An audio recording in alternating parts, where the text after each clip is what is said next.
You're listening to the Digest This podcast, and I'm your host, Bethany Cameron.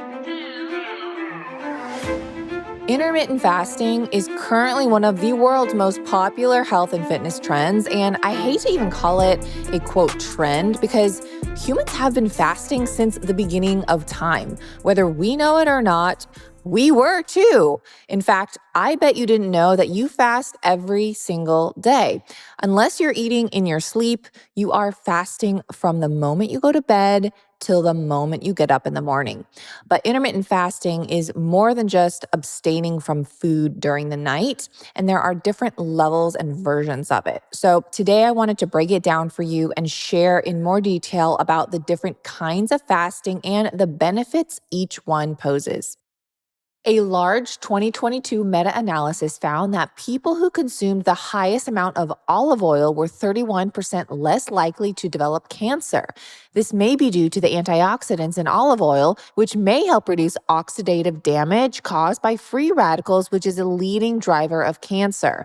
A 2023 study found that olive oil was linked with lower inflammatory markers in people with rheumatoid arthritis, especially for more severe disease activity. Olive oil contains compounds that may inhibit and even kill harmful bacteria. One of these is H. pylori, which is a bacterium that lives in your stomach and may cause stomach ulcers and even stomach cancer. Studies have found that extra virgin olive oil may help fight against certain strains of this bacterium.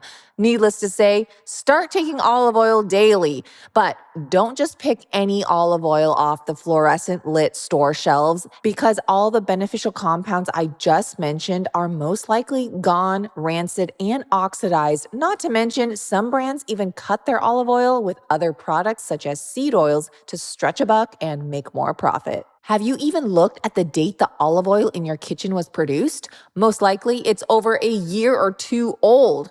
Casandrino's olive oil is different. They own their own farm in Greece, harvest their olives, press the olives, and bottle their extra virgin organic oil all in the same day. They ship it straight to America to arrive at your doorstep as little as 2 weeks from production, so you know you are getting the freshest, cleanest, and highest antioxidant olive oil available. This stuff is like medicine, and you can see and taste the difference in the color when you compare it to other olive oils. So stop buying rancid, oxidized, old olive oil from the store and get the freshest olive oil to benefit your health and make your meals taste 10 times better. Get 25% off if you go to casandrinos.com/digest and use code DIGEST at checkout. You can also click the link in today's show notes, which will automatically apply the 25% off discount. Again, you can go to casandrinos.com/digest and use the code DIGEST. You guys hear me talk about Fatty 15 all the time on my Instagram because it has 3 times the healthy aging cell benefits of omega-3 fish oils, among other amazing benefits. But more studies are coming out that the C15 fatty acid found in Fatty 15 also has multiple anti-cancer activities by affecting cellular processes like inflammation, proliferation, and cell signaling. Guys, this is huge. If you haven't yet been convinced that Fatty 15 is amazing for your health for its anti-inflammatory properties and anti-aging benefits, the studies and evidence that it has anti-cancer properties should. Fatty 15 is also proven to resist oxidation factors, unlike most fish oil supplements on the market today, which are already rancid by the time they reach the grocery store shelves. Fatty 15 never oxidizes and it's vegan. I take 1 small capsule in the morning and I even got my husband on it. But don't worry, if you can't swallow pills, you can also open up the capsule and sprinkle it on food. So whether you're vegan, don't like the taste of fish oil, or don't want to ingest rancid oils that are commonly found in fish oil supplements, try Fatty 15 to help support and restore your long-term health. And who would I be without offering a discount to the Digest This community? Fatty 15 has graciously given me the ability to offer you 15% off their 90-day subscription starter kit. Just go to fatty15.com/digest and use code DIGEST. And you can cancel anytime. That's FATTY, the number 15.com/digest, or use code DIGEST at checkout. Intermittent fasting can help cognitive function, heart health, digestion, and even help cell turnover and increase rebuilding of new cells at a much faster pace. It's even helped people lose weight and improve their overall health. However, it can also backfire and make people gain weight if done incorrectly or for too long by messing with their metabolism, and it could cause negative effects on one's health. So it all depends on the individual and their current state of health that they're in.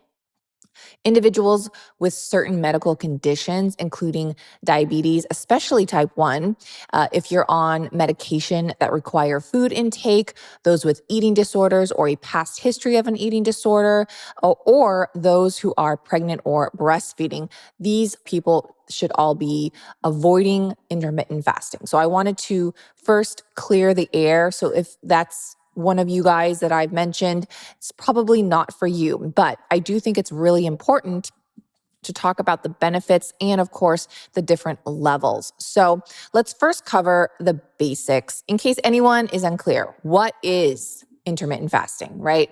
So this practice is an eating pattern that cycles between periods of fasting and eating, and it's currently very popular in the health and fitness community. And if you are listening to this episode, you're probably part of that community. So intermittent fasting, it isn't about which foods you should eat, but rather when you should eat. So technically, it's not really a quote diet. It's more accurately described as an eating pattern, ritual, or practice. Common variations involve fasting for 16 hours and having an 8-hour eating window, and some do 24-hour fasts twice a week. That's a little intense, but we'll get into that. So, as mentioned, fasting has been a practice throughout history, and as a result, humans evolved to be able to function without food for extended periods of time. Remember, you guys, we didn't always have refrigerators, grocery stores, or fast food to conveniently grab anything whenever we wanted. We hunted, gathered, and grew our own food. And when the man killed an animal to eat after a long day of hunting, he would bring it back to his family. The wife would prepare it and cook it, and they would eat. Even vegetables took a while to grow and mature before they could harvest them. Our ancestors had to take long rides in carriages to get to places, and 3 meals a day was certainly not the norm. In fact, it wasn't until around 1850 that lunch officially began filling the gap between breakfast and dinner. I just want to point this out that it wasn't always this way. And I know a lot of people might think, oh, well, it's because of the Great Depression or because our ancestors were poor. That's why they didn't eat like we do today. But I beg to differ. The way Americans eat today is far beyond what we are meant to eat or supposed to eat. So I actually looked this up, and did you know that snacks are now a staple in the American diet, contributing to approximately 20% of energy intake? It's said that most US adults consume 1 to 3 snacks per day, with over 90% reporting at least one snack daily. It's also reported that it's common for individuals to eat every 2 to 3 hours. You guys, it takes 2 hours for food to fully digest from the time you stop eating. That means your digestive system is constantly working if you are snacking every 2 to 3 hours. And when your digestive system is constantly working, it can never rest and repair what it needs to, especially if you have an impaired gut and immune system. Digestion takes energy. And if your body is focusing on energy to digest, it's not focusing on healing other aspects of your body, whether that be your gut or something else going on. That's why they always say when you're sick with the flu or to just drink fluids. So, yes, that's to, of course, help keep you hydrated, but it's also because fluids take less energy for your body to break down. This way, you have energy to fight off the sickness. I want to quickly give you a personal story. This was when I was sick. I got a light flu and was sick as a dog, you guys. Like, this was way back when, but I remember it. And I thought at the time that I needed more food to help me fight off my illness. And as a young adult, I thought I was doing my body good by giving it more nutrients and energy, but I was actually causing my body to put out more energy to break down and digest the food. What my body actually needed was to reserve energy to be able to fight off the flu. And what should have been a few days of the common flu ended up being dragged out for 2 weeks.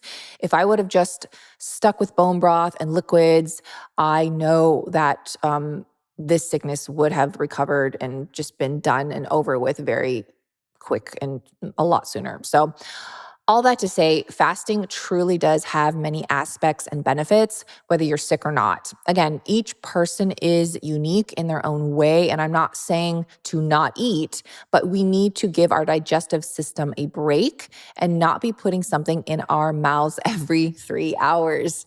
So, here are the different methods of intermittent fasting, and they're very doable. So, the 16-8 method. This involves an 8-hour eating period and a 16-hour fasting period.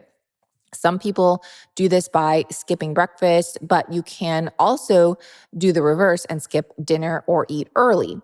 Now, there's the eat, stop, eat version. This involves fasting for 24 hours once or twice per week because this is a slightly more advanced version of fasting. You should only try this if you're pretty comfortable with the practice and under supervision. Now, the 5-2 diet, this is another version. So with this method, you consume only 500 to 600 calories on 2 consecutive days of the week, but eat as usual the other 5 days. So you are essentially not timing when you eat, but just giving your digestive system less to break down for those 2 days. Now, I've never done the two last ones, but I have done the 16-8.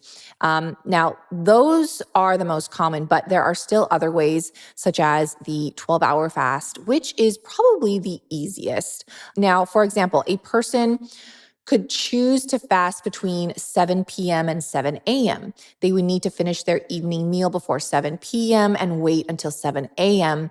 to eat breakfast. But would be asleep for much of the time in between, right? That's very doable. If you wanted to take it a step further and increase your fasting period, you could stop eating at 5 p.m. and not eat breakfast until 10 a.m. That would be a 17-7 method, fasting for 17 hours and having a 7-hour eating window. I'm not a fan of most protein bars. They contain fillers, stevia, and or monk fruit or weird sweeteners like agave or brown rice syrup, and not to mention hard to digest ingredients such as seeds. And don't even get me started on all the bars that contain inulin, aka prebiotics, claiming it will help your gut, but inulin actually causes gut upsets and bloating. And if you do find a clean protein bar, the protein content is typically under 12 grams, and it's not even a complete protein. Enter Equip Foods' new grass-fed protein bars. This is the first grass-fed beef protein bar that actually tastes like dessert, delivering 20 grams of complete protein, 9 grams of healthy fats, and contains ingredients like colostrum to help support your gut. No whey, milk solids, seed oils, lecithins, fiber syrups, or gluten. These bars are third-party tested for heavy metals, microplastics, glyphosate, and other contaminants commonly found in other protein bars. Equip Foods has two different flavors, chocolate and mixed berry, and the icing on the cake is that neither flavors melt. So you can pack them in your kid's lunchbox, your own lunch, toss them in your gym or work bag, and keep some in the car for those emergencies we all are too familiar with when we are stuck in traffic. There's no natural flavors, no stevia or monk fruit, flavored with real wholesome ingredients and sweetened with dates and honey to provide you with the energy, protein, and brain power without the bloat. If you go to equipfoods.com and use my code Little Sipper, you will get a whopping 20% off your entire order. So stock up on their other beef protein powders and collagen too. Again, go to equipfoods.com/Little Sipper or use code Little Sipper, LILSIPPER at checkout to receive 20% off. You could also go further than the 16-8 method and have your first meal of the day at 11 a.m. and stop eating at 5 p.m. So there are different ways to do this. I know many people that only eat one meal a day, in fact. So I've done that one meal a day method before, and I can honestly say that my digestion has never felt better. I wasn't bloated. I had great bowel movements. I had tons of energy, which is a very common misconception about intermittent fasting, I want to point out. So a lot of people think you won't have any energy, but if you have done it, then you already know your brain works better, you have more physical energy, and you even sleep better. However, again, I do want to point out that the meals you do consume while intermittent fasting should be nutritious. Don't think you can just eat an apple for lunch and a salad for dinner and expect to have energy. You have to be intentional with the food you consume, making sure you're getting in enough calories that you need. I think that's another misconception about intermittent fasting is that you are restricting yourself, which is absolutely not the case. You are eating the same amount of calories just in a smaller window. And you may be thinking, if you are eating the same amount of calories, does it really matter or make a difference when you eat them? Well, there have been several studies demonstrating this. So, studies were conducted and they took two groups of people. One group ate from 7 a.m. and stopped around 8 p.m. And the other group was the intermittent fasting group, of which they started eating around 10 a.m. and stopped at 5 p.m., which still gives them a 7-hour window of eating. Both groups were given the same amount of calories. They were monitored with the same amount of exercise. And at the end of the study, the group that intermittent fasted lost weight and their inflammation markers were down. Plus, the group that fasted had better metabolic and glucose outcomes. So, studies do prove that though the same amount of calories are eaten, eating them in a smaller window in the day helps in many ways to improve your health. This is ultimately because you are giving your digestion a break and it's not constantly working to digest. And the cell turnover and gut repair can start to happen faster. A few other changes that occur in your body when you fast are your levels of HGH increases. Now, this can help with both fat loss and muscle growth. Insulin. So, when you fast, insulin sensitivity improves and levels of insulin decrease, and lower insulin levels makes stored body fat more accessible. Cellular repair, I already mentioned that. So, when fasted, your cells initiate the cellular repair process. This includes autophagy, which means basically means cells digest and remove old and dysfunctional proteins that build up inside them. Gene expression. Fasting can also cause changes in the function of genes related to longevity and disease prevention. Now, these are all cited studies, and I'm not just pulling this out of thin air. So I will link them in today's show notes in case you want to read a little bit further. So if you want to take it even further than that, I highly suggest listening to this other podcast, especially for women, because I think a lot of people are wondering, well, I'm a woman, maybe it's not good for me. I have an entire episode with Mindy Pelz. If you've heard of her, Mindy Pelz, she's author of Fast Like a Girl.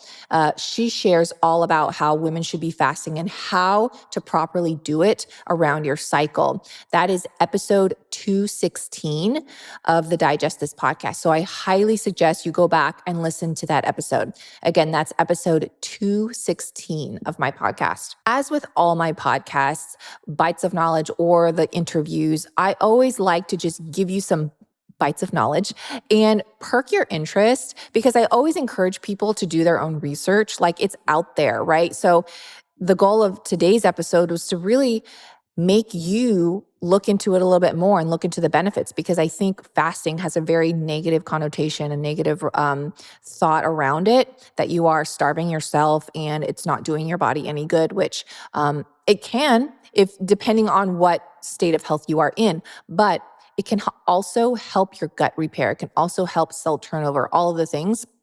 So I wanted to kind of break that stigma and the misconception of intermittent fasting, and that you are actually eating every day. So I hope this was helpful. Go listen to that other episode, 216. And if you haven't done so already, give this podcast a 5-star rating and review. It really does help the show. And it's a great way to support me, and it's free to you. Thanks, guys. Thanks for listening to this episode of Digest This. If you enjoyed this episode, please leave a review in your podcast app to let us know. If you're ever wondering how you can support me and this podcast, sharing it with your friends and family is the best way. This is a Wellness Loud production produced by Drake Peterson and edited by Mike Fry. To check out more shows by my team, go to wellnessloud.com, and to email the show, message us at digestthispod@gmail.com. See you next time. The content of this show is for educational and informational purposes only. It is not a substitute for individual medical and mental health advice and does not constitute a provider-patient relationship. As always, talk to your doctor or health team first. Are you looking to reclaim your health? Tune into the Real Foodology podcast, hosted by me, Courtney Swan, integrative nutritionist and real food activist. I am on a mission to transform our food system by challenging the corrupt practices that undermine our health and replace them with choices that genuinely support our well-being. Listen to Real Foodology podcast on your favorite podcast app. New episodes every Tuesday.